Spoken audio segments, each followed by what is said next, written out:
Amen?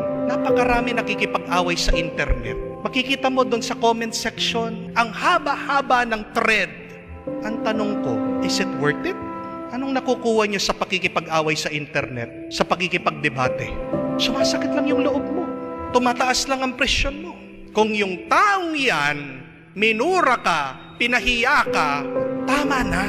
Tumahimik ka na, umalis ka na, silent ka na lang. Nalong nagugulo lang yung isip mo at nasisira yung kapayapaan mo. Minsan nararanasan din natin yan sa trabaho natin. Yung mga boss natin, very toxic, very abusive.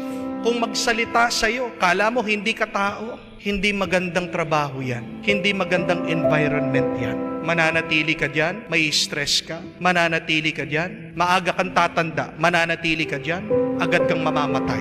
Because remember that truth. People who hurt us cannot heal us. People who break us cannot make us whole.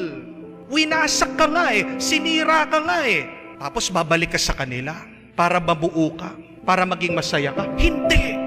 Sasaktan at sasaktan ka lang ulit ng mga yan.